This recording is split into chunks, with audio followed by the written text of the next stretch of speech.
Hi, everybody. I'm Deacon Dave, along with Alicia Soto, and welcome to day 26. That's a change, huh? Oh, wow. Of Silence in a Year. And so we are moving on along through January, Alicia, very nicely. We are. And the title for today is A Heart That Listens. And after some discussion, I believe we landed on what word of the day? Inferior. Inferior. So when I think about this word inferior, I think about how the noise makes me focus on myself and into who I want and what I want instead of the right thing, in that using that heart of Jesus, right? And being kind to those around me. And so it makes me want to judge people because I'm holding my picture of That was myself, her word, by the way.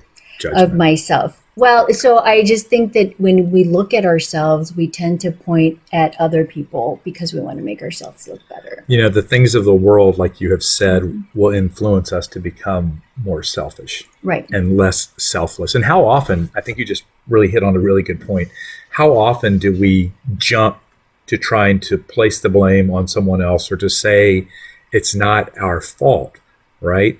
But time spent in silence with God helps us to be more selfless, right? To see Jesus in the other person, to not try to say, well, it wasn't me that did it, or it's not my fault, and to come from a place of accountability. And really, it just popped in my head, so I have to say this, right?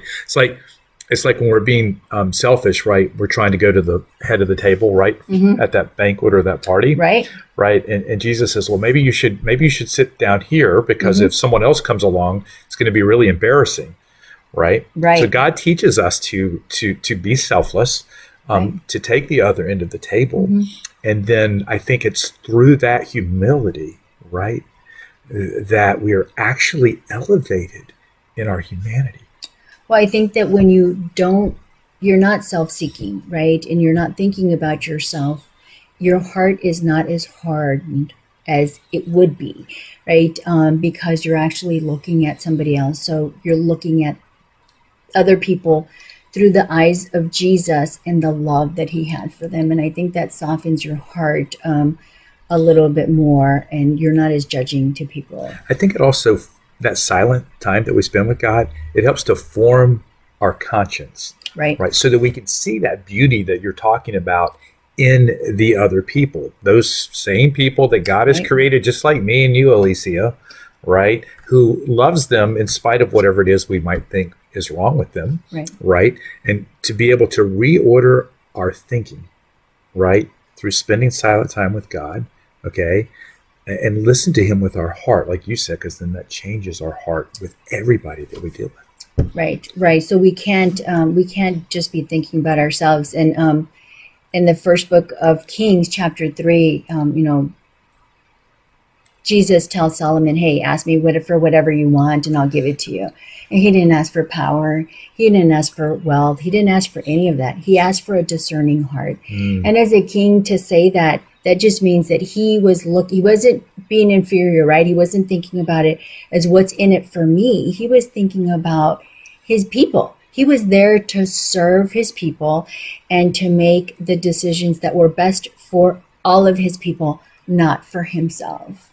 I think you just said a word, discerning, right? And we cannot discern the will of God if we're not willing to spend some quiet time with him so that he can speak with us in that silence. That's right. That's beautiful. Right. Yeah. So do you have a takeaway question, or would you like me to come up with one? No, I think I can come up with one. So I would ask for the listeners to reflect, has there ever been a time when you had to make a decision that benefited you and hurt others?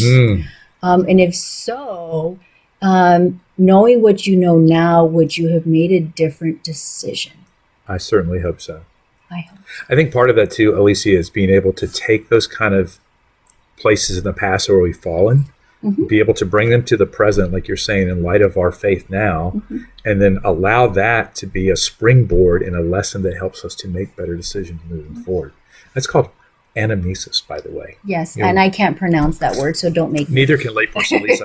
Oh, by the way, make sure to listen to the layperson Deacon Dave, and I might as well call it the layperson Lisa and Deacon Dave show. That's fine. It's okay. You want to close this in prayer? I can.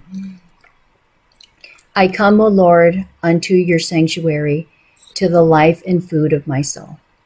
As I hope in you, O Lord, inspire me with that confidence which brings me to your holy mountain. Permit me, divine Jesus, to come closer to you, that my whole soul may do homage to the greatness of your majesty, that my heart with its tenderest affections may acknowledge your infinite love, that my memory may dwell on the admirable mysteries here renewed every day, and that the sacrifice of my holy being may accompany you. Amen. Amen. All right, everybody. We will see you tomorrow for day 27. I was going to say 28, but we'll call it day 27, but that's the right one. See you later. Bye.